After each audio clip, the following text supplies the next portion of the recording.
What is going on, guys? Welcome back to another video. So it is now officially 2024. So I thought I would give 6 bold predictions into the new year as to what will happen the rest of the way this season, what will happen this offseason, and maybe heading into the following season. So without further ado, let's dive into it. Up first, when it comes to the Norris race, I think it is going to be a two-man race between Cale Makar and Quinn Hughes.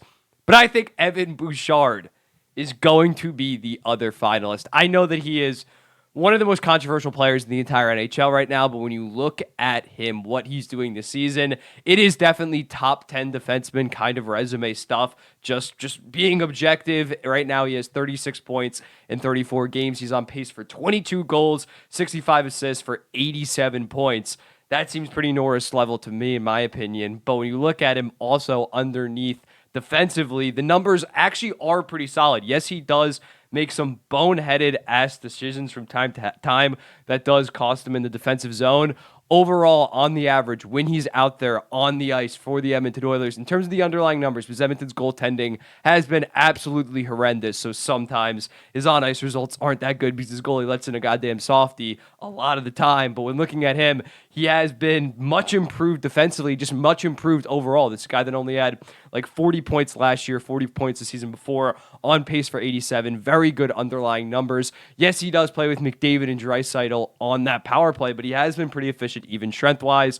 And also, other defensemen, Edmonton Oilers offensive defensemen, were not able to put up north of 65 points. I think Tyson Barrie peaked as a 65-point guy in one season. And Tyson Barrie, horrible defensively. Tyson Barrie is what people think Evan Bouchard is right now. But Tyson Barrie, objectively a good offensive defenseman, he was never able to get to 65-plus points despite playing on that team. And on the team this year, he has went from 18.30 a night last year to 22.45. He is playing the most on the Edmonton Oilers. He is playing more than Darnell Nurse this year on average. So he has assumed the role as their number one. And I think he can keep up this pace, honestly, at this 87-point, 22-goal pace, considering they had such a dog shit start. They're only going to be playing better from here on out. I think he's going to go north of point per game. And if people actually look at the underlying numbers instead of just the narrative around Evan Bouchard, I think he has a decent shot to be a Norris finalist. I had him in my preseason Norris ballot at 6 or 7. Again, I'm not saying Evan Bouchard is a legit top 10 defenseman, but this season that he is having is very impressive, and he has entered the top 20, in my opinion, so that is my first bold prediction. My next up, we're looking at the expansion side of things, and I think in 2024, Gary Bettman is going to confirm that expansion teams are coming, that by 2030, there will be at least 2 more expansion teams. The first one, obviously, being in Atlanta. This is the worst kept secret in the goddamn NHL. But when looking at it, Kevin Weeks tweeted this out like last week. They are fully moving along with this arena in suburban Atlanta, north of Atlanta, the Alpharetta area.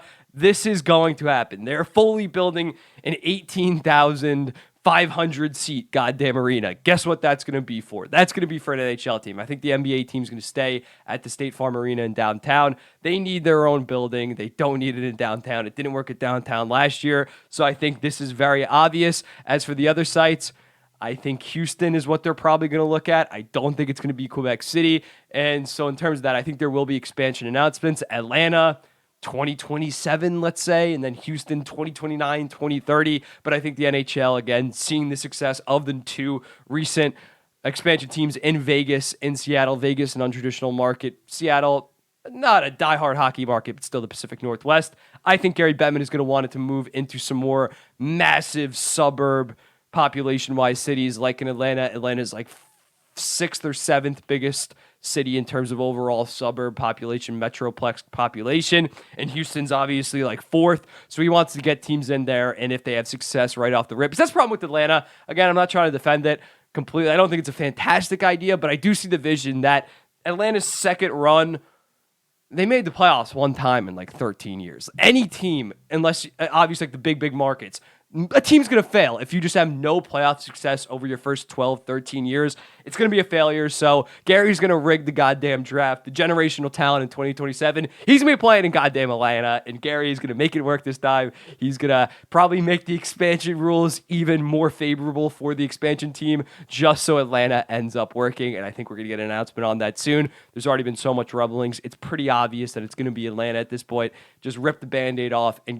rip the Band-Aid off now because people are going to complain and shit, but rip it off now so then it's not leading up to it. You have enough time to kind of PR it out of the way. Up next, my third bold prediction of 2024, the Winnipeg Jets win the Central Division. I'm really impressed with this team. I had them making the playoffs, but in a wild card spot. I had Minnesota in the Central spot instead of them, but they have been very good. Right now, they're 1 point back of Colorado for the division. They're tied with Dallas, and I just look at this team. It's a very deep, a lot of chemistry. Obviously, you have the star goaltender that a Colorado and a Dallas don't have. You look at Dallas, the goaltending is kind of a mess right now. The defense core isn't really there after Miro Heiskanen. You look at Colorado, they're fighting from within at this point. They're their own worst enemies. And I also just don't think those teams really care about the regular season that much. They know they're going to make the playoffs. They've been consistently in the playoffs the last... No, actually, Dallas only made it last year, but they're not as concerned with the regular season. But this Winnipeg Jets team is absolutely cooking. I think they're gonna probably bring in a defenseman, I guess, a top 4 defenseman at the deadline. And assuming they do that, they are very well balanced, especially after the Gabe Vilardi and Alex Iafallo trade this past summer. They can roll out 3 very, very good lines. They're just a very overall deep team, and I think they're one piece away from not running away with the Central Division, but getting to 105, 106 points in the Central Division, which would have got them like 3rd place last year, but again, Dallas and Colorado do not look the same. So in looking at that, I like Winnipeg, best goaltender in the entire division, and I think they end up winning the Central Division as of right now. My number 4 take is the Tampa Bay Lightning don't make the playoffs. I know this isn't that scorching hot, that bold. They still are minus 122 to make it, minus 104 to not make it. So they're still favored by Vegas to make it. I just look at this team right now. They are like 3 or 4 points back, I think. They're like 4% behind in terms of points percentage.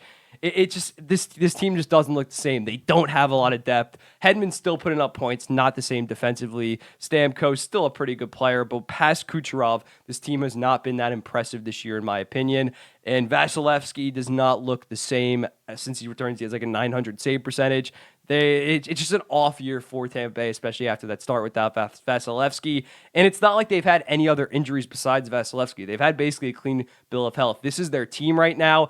They are very shallow, and heading into the deadline, they don't have a first and a second this year in 2024. They don't have a first in 2025. So if I'm Julien Brisebois and we're at the deadline 4 points back of the playoffs, do I trade a 2026 first to maybe make the goddamn playoffs? I think this might be a situation where he just sits back and kind of gives up on the season.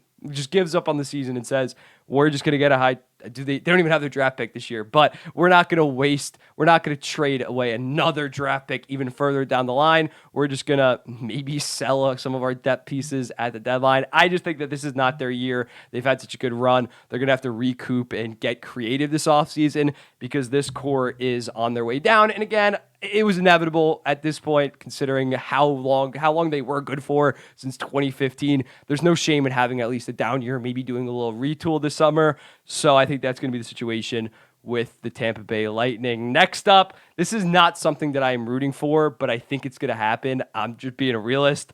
I think Joel Quinnville is going to get another job.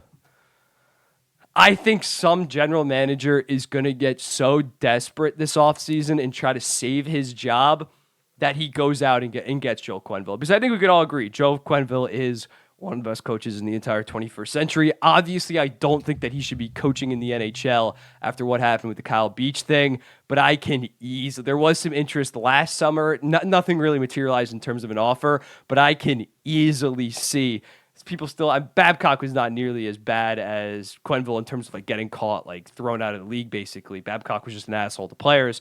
But I think someone will bring in Joel Quinnville. He has a goddamn 669 .572 and 227 career record. That's 61% points percentage. The dude has the track record with the Blackhawks dynasty, and then obviously kind of turned around Florida, and they've been on an absolute tear ever since. He is objectively a good coach, and I think some general manager of some mid-ass team or maybe some contender that has a lot of high pressure on them is going to bring in Quinnville, and I think the NHL is probably going to let him coach still. So that's just something to look out for. I hope it doesn't happen, but I'm predicting that it does. And my last bold prediction is about the 2024 NHL Draft. I think there's a player that's outside of the top 8, outside of the top 10, that's going to go really high in this draft, if that makes sense. You think about this time last year, it was kind of consensus that it was going to be Bedard. Mitchkov was up in the air, but Bedard, Carlson, Fantilli, Smith kind of formed by now. We knew that was going to be the case. After Celebrini, it is Demidov, it is Yzerman, but I think there's going to be a lot of guys that scouts kind of fall in love with and are just going to come out of nowhere. We're going to have surprises on draft night. This draft is going to be fascinating to watch because, again, I don't think prospects have really separated themselves like a Bedard, like a Fantilli, like a Mitchkov, like a Smith last year. There was that clear first tier. I think after Celebrini, it is going to be an absolute free-for-all. You look at a guy like Nygaard at World Juniors, maybe he flies up the charts in the next couple months, has a good solid end to his season in Sweden. Caden Lindstrom of the WHL is a very intriguing prospect. He's like 6'5" center that has a shit ton of skill. He's projected to go like 9th through 12th right now. I could see him going top 3. This draft board is wide open. I think you think about 2022, a guy like Slavkovsky that came out of nowhere, not came out of nowhere, but he was like top 6 through 10 probably this time, maybe even further back, and he just shot up, especially after that Olympic run. But I think the 2024 draft is going to be one of the most interesting ones, and I would not be surprised if on draft night we see a Silyev go 2nd overall, Sam Dickinson goes 2nd overall, or something like that. It is going to be absolutely crazy because Yzerman does have a ton of defensive concerns. Demidov's over in Russia. There's a ton of concerns. It is going to be an absolute shit show the next 6 months in terms of the 2024 draft, and I can absolutely not wait. So those are my 6 predictions. Bouchard, Norris finalist. Bettman announces a 33rd team and probably a 34th to soon follow after that. Winnipeg Jets win the Central Division. 2024 draft, there will be a top 3 pick that emerges out of nowhere in the next 6 months. Well, not out of nowhere, but out of the top mid to late first round as of right now. Joel Quinnville somehow gets hired again in the NHL, and it causes an absolute media shit storm. And lastly, the Tampa Bay Lightning missed the playoffs for the first time since 2017. Let me know in the comments what do you think about these, and what are some of your bold predictions for 2023. It's going to be very exciting. I feel like the NHL is wide open right now, the most open it's been in a while, and I'll be seeing you in the next one.